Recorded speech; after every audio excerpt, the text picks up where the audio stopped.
Welcome, everyone. As we scale to handle tens of millions of concurrent connections, traditional Linux networking becomes a bottleneck. In the standard path, every packet traverses the kernel's heavy socket buffer, or SKB structure, involving memory allocations and metadata overhead that limit throughput.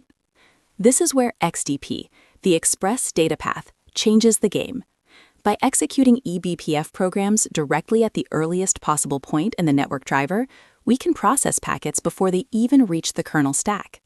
For senior architects, this represents a shift from reactive scaling to proactive infrastructure efficiency. Today, we will explore how to leverage this programmable data plane to build L4 and L7 load balancers that outperform traditional user space solutions by orders of magnitude, while maintaining the security of the Linux kernel environment. To master XDP, we must understand its architecture. XDP operates within the driver's receive ring, executing an eBPF program for every incoming frame. The program returns an action code: XDP drop to discard, XDP pass to send to the stack, or XDP TX to bounce the packet back out the same interface. For load balancing, XDP TX is our primary tool. When a packet arrives, our eBPF code inspects the headers, performs a lookup in a BPF map, updates the destination MAC and IP, and sends it back out instantly. This bypasses the entire networking stack, saving thousands of CPU cycles per packet. This efficiency allows a single commodity server to handle traffic that previously required dedicated hardware appliances, providing the flexibility of software with the speed of an ASIC. Layer 4 load balancing is where XDP truly shines. By using direct server return, or DSR, we can minimize the work the load balancer does. The load balancer receives an incoming packet, modifies the destination MAC address to point to a backend real server, and retransmits it. Because the backend server responds directly to the client, the load balancer only handles the ingress traffic, effectively doubling its capacity. We implement this in eBPF by parsing the Ethernet, IP, and TCP headers using pointer arithmetic. We must be careful to recalculate the checksums efficiently or offload them to the hardware. Using a consistent hashing algorithm within our eBPF program ensures that packets from the same flow always hit the same backend, maintaining session persistence without the overhead of a full state table in memory. State management is the most complex part of a distributed load balancer. BPF maps allow our XDP program to communicate with a user space control plane. We use hash maps for connection tracking and LRU maps to automatically expire old entries. For global scaling, a user space agent can populate these maps with the health status of backend servers. When a server goes down, the agent updates the map, and the XDP program instantly begins routing traffic to healthy nodes. This decoupling of the data plane and control plane is essential for high availability.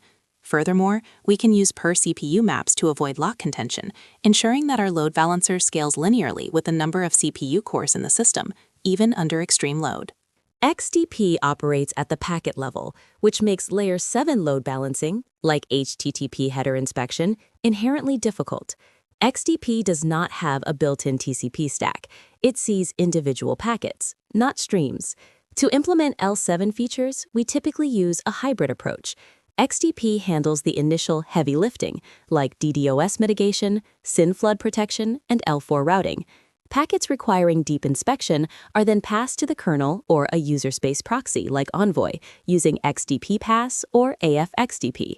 This split-path architecture allows us to benefit from XDP's raw speed for 90% of the traffic, while reserving expensive CPU cycles for the 10% that actually needs TLS termination or header manipulation. This is the architecture used by companies like Cloudflare to handle global-scale traffic. When we need the flexibility of user space but the speed of XDP, we turn to AF-XDP. This address family provides a high-performance path for moving packets directly from the NIC to a user space application without copying data.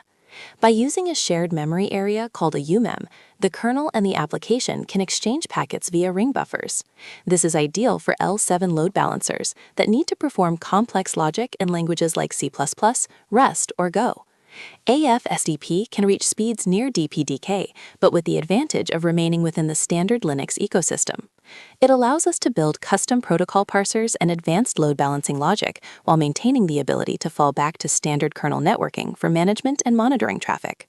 Security is a core component of load balancing.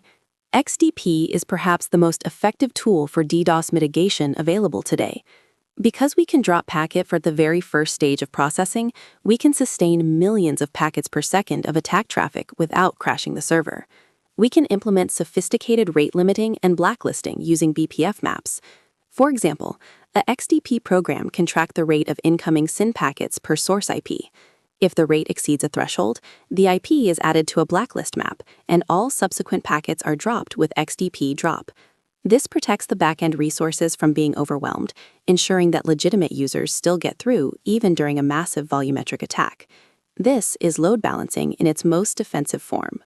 Writing XDP programs requires a shift in mindset because of the eBPF verifier. The verifier ensures that our code is safe to run in the kernel, meaning it cannot crash, loop infinitely, or access unauthorized memory. This introduces constraints. We must use bounded loops, and we must perform rigorous bounds checking on every packet pointer before accessing data. For a load balancer, this means our header parsing logic must be meticulous. If we try to access a TCP header without first verifying the packet is large enough, the verifier will reject the program. While these constraints can be frustrating, they are what allow XDP to run with root privileges in the kernel data plane without compromising system stability. Understanding the verifier's logs is a critical skill for any eBPF developer. When deploying XDP, monitoring is paramount. We measure performance in packets per second, PPS, rather than just bits per second. A well-optimized XDP load balancer on a single 10 gigabit port should comfortably process 14 million packets per second, the theoretical limit for 64-byte frames. We also look at cycles per packet. By using the BPF tool and XDP loader utilities, we can attach and detach programs without downtime. To get the best results, we must ensure our NIC supports native XDP, which runs the code on the hardware's RX path, as opposed to generic XDP, which runs later in the stack. Native XDP provides the lowest latency and highest throughput, making it the standard for production-grade infrastructure in high-traffic environments. As we wrap up, remember that XDP is not just a performance optimization, it is a paradigm shift in how we build network infrastructure.